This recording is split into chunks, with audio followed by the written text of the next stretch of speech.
آج لوگ اللہ کی عبادت سے دور بھاگ رہے ہیں، کام وقت پر کرتے ہیں اور اللہ کی عبادت بھاگتے بھاگتے کرتے ہیں۔ حالات آج ایسے ہو گئے اور کہتے ہیں ہم نماز پڑھیں کیسے؟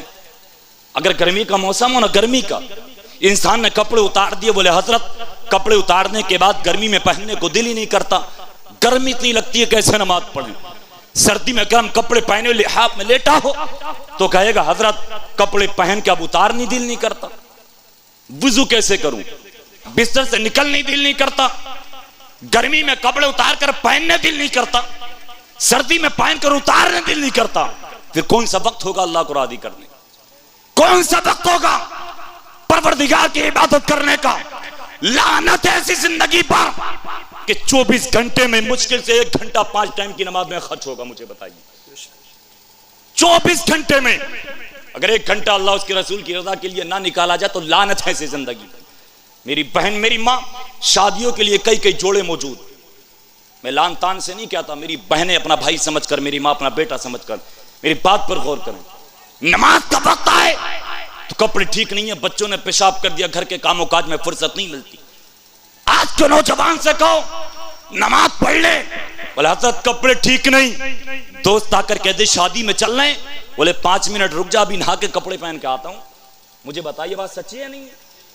دعوت کے لیے کپڑے، رب کی رضا کے لیے تجھ پہ کپڑے نہیں، اسی پروردگار نے تو تجھے کپڑے عطا فرمائے، اسی پروردگار نے تجھے مکان و دکان، زمین و جائیداد، عزت و شہرت سب پروردگار نے عطا فرمایا۔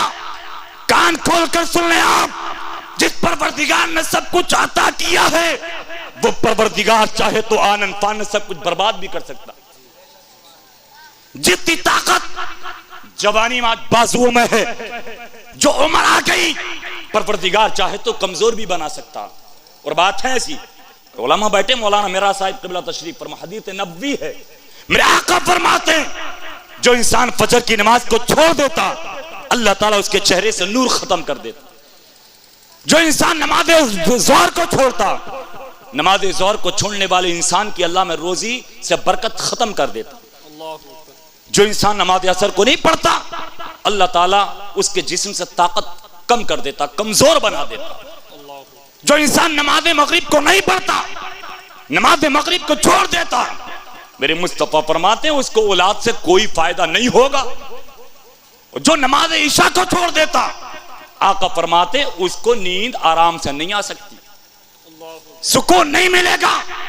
تو میرے بھائی اگر سکون نہیں ہے تو پہلے غور کر لو، نماز عشاء کو تو نہیں چھوڑا، اولاد اگر ڈنڈے مار رہی ہے، اچھا سلوک نہیں کر رہی، پہلے غور کر لو کہیں نماز مغرب کو تو نہیں چھوڑ رہے ہو۔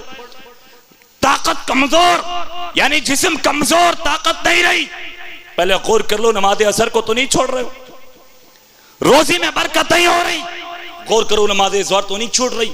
چہرہ بد رونق، غور کر لو کہیں نماز فجر تو نہیں چھوٹ رہی۔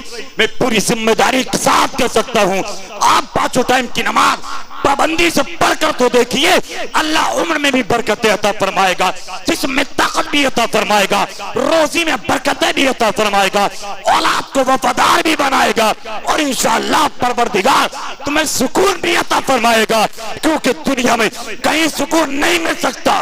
الا بذکر اللہ تطمئن القلوب، اگر سکون ملتا ہے تو پروردگار کے ذکر سے ملتا ہے۔ سبحان اللہ سبحان اللہ، بہت اچھی اور چیز سے سکون نہیں مل سکتا۔ بے شک، زندہ باد۔ میں آپ کو بتاؤں، آج انسان کہتا پیسہ ہاتھ میں نہیں رکتا، کماتا بہت برکت ہوتی نہیں۔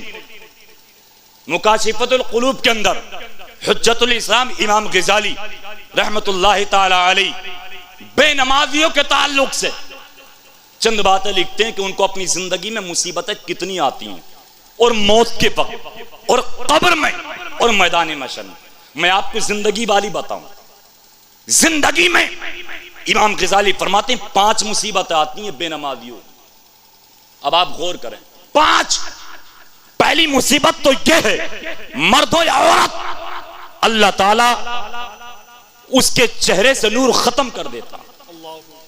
دوسری پریشانی، دوسری مصیبت اللہ تعالیٰ اس کی عمر کو کم کر دیتا۔ 2 ہو گئی۔ تیسری پریشانی یہ ہے اللہ تعالیٰ اس کی دعا کو قبول نہیں فرماتا، کتنا بھی دعا کر لے پروردگار دعا کو قبول نہیں فرماتا۔ 3. چوتھی مصیبت، اگر اللہ اور اس کے رسول کی بارگاہ میں وہ کتنا بھی صدقہ کر دے. کچھ لوگ امیر ہوتے ہیں نا، سوچتے ہیں ہم نماز نہیں پڑھ لے، روزہ نہیں رکھ رہے، کیا ہوا، چلو مدرسہ بنوا دیے، کام چل جائے گا. میں منکر نہیں ہوں، وہ اللہ چاہے تو چھوٹی نیکی کی بنیاد پر جنت دے دے، ہے نا، وہ اللہ کا فضل ہے، وہ اللہ کا فضل ہے.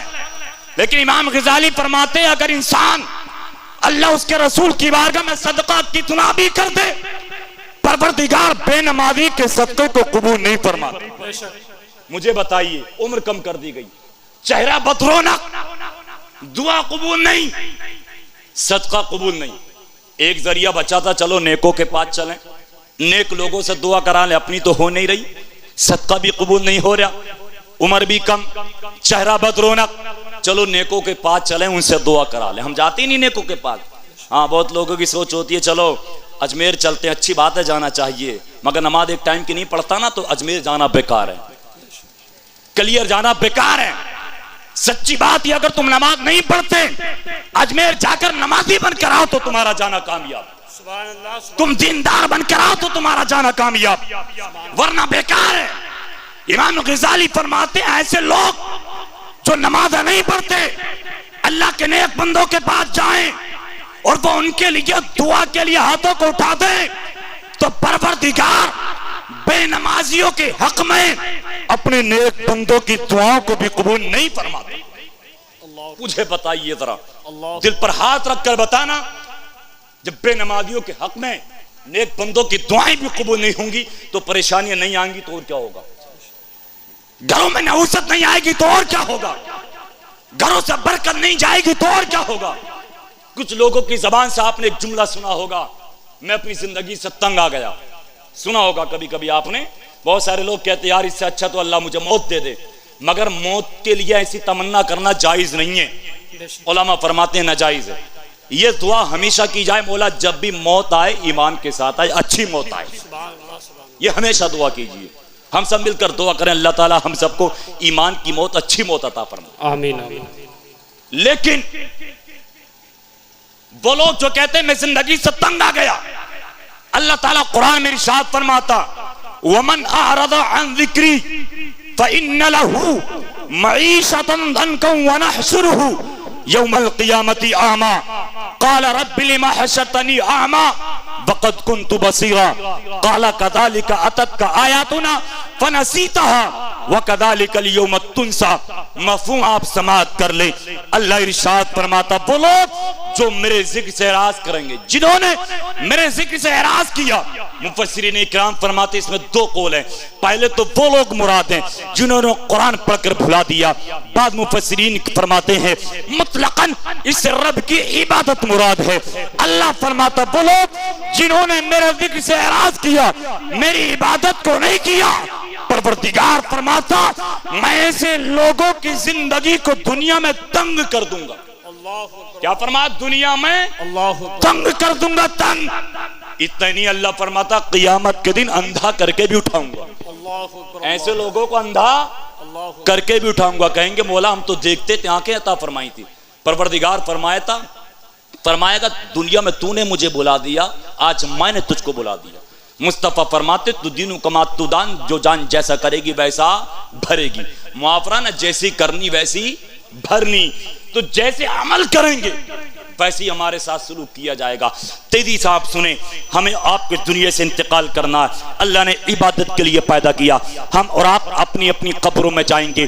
3 سوال ہوں گے. من ربک، تیرا رب کون؟ ما دینک، تیرا دین کیا؟ ما کنت تقول فی حق ھذا الرجل، نبی کے بارے میں پوچھا جائے گا ان کے بارے میں کیا کہتا.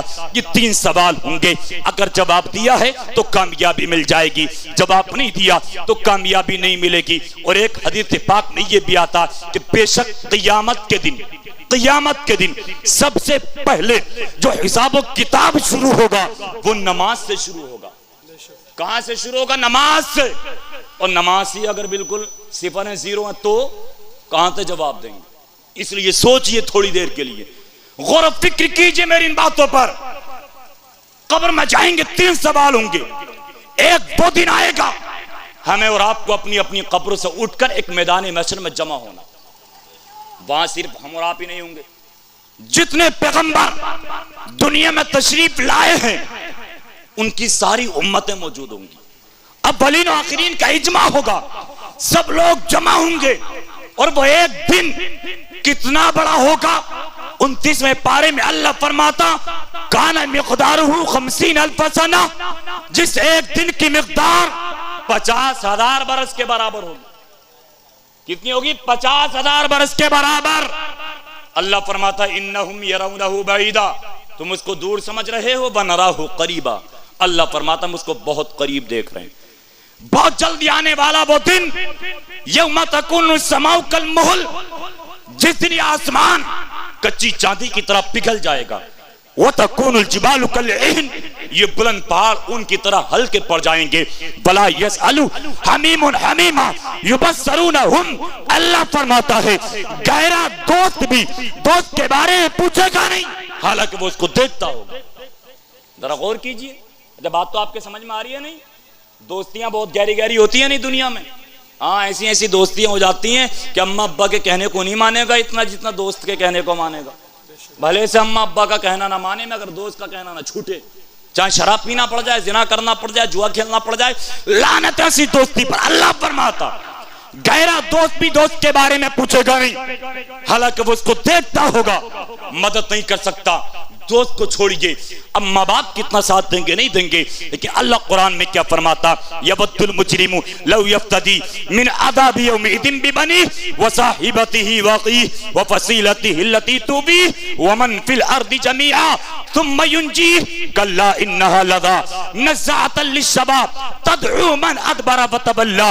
مفہوم سماعت کریں, اللہ قرآن میں فرماتا مجرم آرزو کرے گا, مجرم ہوگا کوئی جو پروردگار کے عذاب میں گرفتار ہو جائے گا. وہ مجرم آرزو کرے گا مولا مجھے چھوڑ دے, بدلے میں اگر میری ماں کو لے لیا جائے, میرے باپ کا فدیہ دے کر, ماں کا فدیہ دے کر, بہن بھائی کا فدیہ دے کر, اولاد کا فدیہ دے کر, زمین میں جتنی چیزیں ہیں وہ سب دے کر, پورا کلمہ رشتہ دار ان سب کا فدیہ دے کر اگر مجھے چھوڑ دیا جائے تو میں سب کو دینے کو تیار ہوں. مجھے بتائیے کہاں جائے گی ماں باپ کی محبت, کہاں جائے گا بہن بھائی کا پیار؟ کہ آج اپنے بچنے کے لیے ماں کو دینے تیار ہے, اپنے بچنے کے لیے باپ کو دینے تیار ہے, بہن کو دینے تیار ہے, اولاد کو دینے تیار ہے, مگر پیارے کسی کا فدیہ دے کر بچ نہیں سکتا.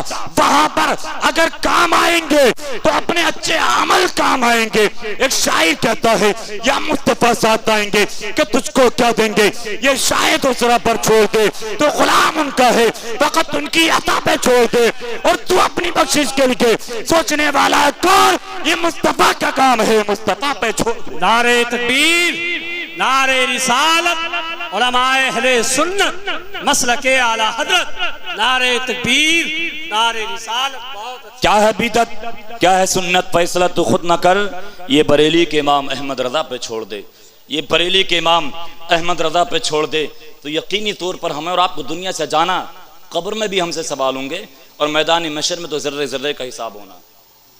وہاں پر آج سورج کتنی اونچائی پر ہے, سوا نیزے پر ہوگا یہ سورج. نعرہ تکبیر, نعرہ رسالت, علماء اہل سنت, نعرہ تکبیر, نعرہ رسالت. سمجھ رہے ہیں, سوا نیزے پر ہوگا یہ سورج. پھر مجھے بتائیے گرمی کا عالم کیا ہوگا.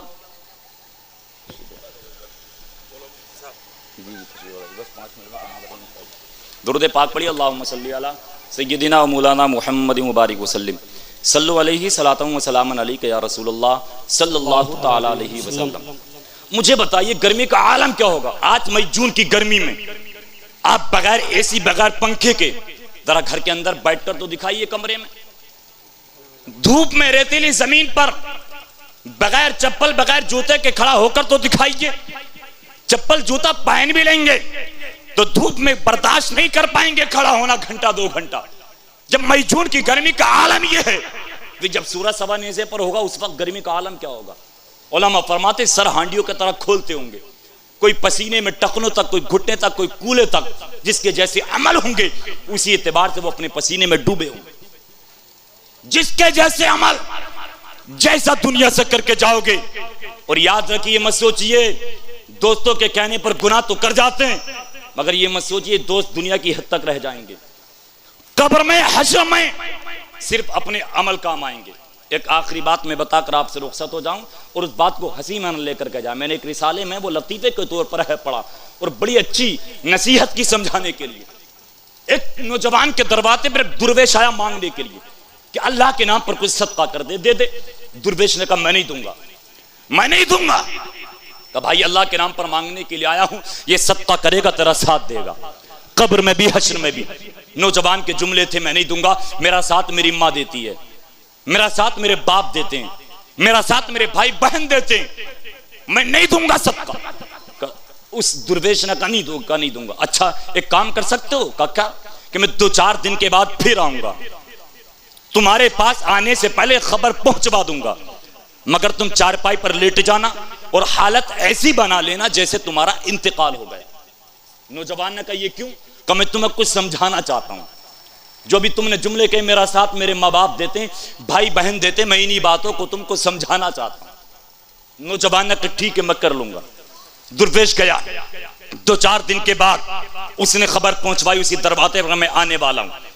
نوجوان چارپائی پر لیٹا, چادر کھول لیا, حالت ایسی بنا لی جیسے انتقال ہو گیا.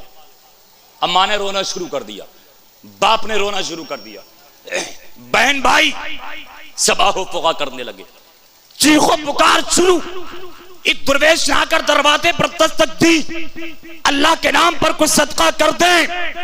اندر سے آواز آئی درویش تجھے غیرت نہیں آتی, تجھے شرم نہیں آتی؟ کہا کیا ہوا؟ اندر سے آواز آئی بیٹا انتقال کر گیا.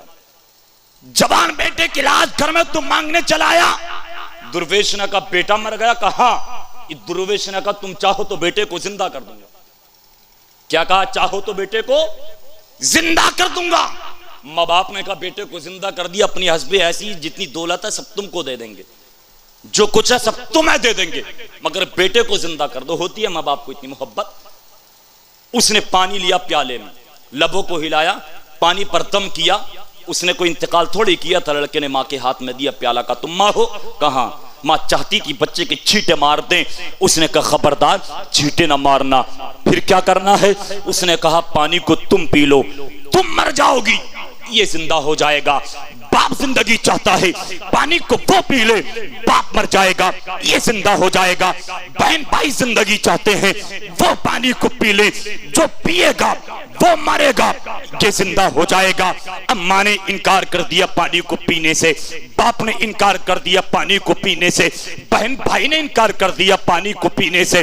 درویش نے کہا ابھی تو تم کہہ رہے تھے, ماں باپ سے کہا کہ بیٹا تیری عمر ہماری عمر بھی تجھے لگ جاتی تو نہ مرتا. بہن بھائی ابھی کہہ رہے تھے بھیا ہماری عمر تجھے لگ جاتی تو نہ مرتا. اب کہاں گئی تمہاری محبت؟ کیوں پانی کو نہیں پیتے؟ کہ نہیں پییں گے, دفن اسی کو کر دیں گے. درویش تم چلے جاؤ. جب اتنا درویش سے کہا, درویش نے کہا نوجوان اٹھ, کیا ارادہ ہے, کیا تیری سوچ ہے؟ چادر کو ہٹایا, قدموں میں گرا اور بولا اب میں سمجھ گیا, ماں ساتھ دے سکتی ہے تو دنیا کی زندگی میں باپ ساتھ دے سکتے ہیں, تو دنیا کی زندگی میں بہن بھائی ساتھ دے سکتے ہیں, تو دنیا کی زندگی میں سمجھ میں آ گئی بات. دنیا سے جانے کے بعد کوئی کسی کا نہیں ہوتا. عبادت کر لی, اچھے عمل کر لیے, وہ ساتھ دیں گے. یہ سب کو خیرات کر دیا ہے, وہ ساتھ دیں گے. نوجوان نے درویش کے ہاتھ پر ہاتھ رکھا, کا وعدہ کرتا ہوں آج کے بعد کبھی گناہ نہیں کروں گا, نمازیں بھی پڑھوں گا, اللہ کی بارگاہ میں سب کا خیرات بھی کروں. میرے بھائی دنیا سجانے کے بعد کوئی کسی کا ساتھ نہیں دیتا. اپنے عمل کام آئیں گے, جو صدقہ و خیرات کیا وہ کام آئے گا. اس لیے ضروری ہے آپ کسی دوسرے پر نظر مت رکھیے, اپنے گریبان میں جھانک کر دیکھیے. آپ اچھے ہیں تو انشاءاللہ دوسرے کو اچھا بنا دیں گے. آپ اچھے ہیں, گھر کے ماحول میں سدھار پیدا کر دیں گے. گھر کا ماحول سدھرا تو محلے کو سدھار لیں گے, محلہ سدھرا تو انشاءاللہ بستی سدھر جائے گی. ضروری ہے کسی دوسرے کو نہ دیکھنا. ایک بزرگ کا قول ہے انسان دوسرے کے عیبوں کو گننے پر نہ جائے, اپنے اندر کے عیب گننے لگے تو دوسروں پر انگلی اٹھانے کا وقت ملے گا ہی نہیں، خود کے اندر اتنے عیب نظر آ جائیں گے۔ میں نے شعر پڑھا تھا کہ غمزدوں کے واسطے غمخوار ہونا چاہیے، زندگی جینے کا ایک معیار ہونا چاہیے، مال و دولت شان و شوکت پاس چاہے کچھ نہ ہو، آدمی کو صاحب کردار ہونا چاہیے، آدمی کو صاحب کردار ہونا چاہیے۔ آخری مصرع سن لے میری، اور آپ کی زندگی کتنی لمبی چوڑی ہے، مجھے یہ شعر پسند ہے، انشاءاللہ امید آپ کو بھی پسند آئیں گے۔ شاعر کہتا ہے زندگی کے ہیں دو جہاں، زندگی کے ہیں دو جہاں، ایک یہ جہاں ایک دو جہاں، ایک یہ جہاں ایک دو جہاں، اور ان دونوں جہانوں کے درمیان فاصلہ ہے بس ایک سانس کا، ان دونوں جہانوں کے درمیان فاصلہ ہے بس ایک سانس کا، جو چلتی رہے تو یہ جہاں، جو رک جائے تو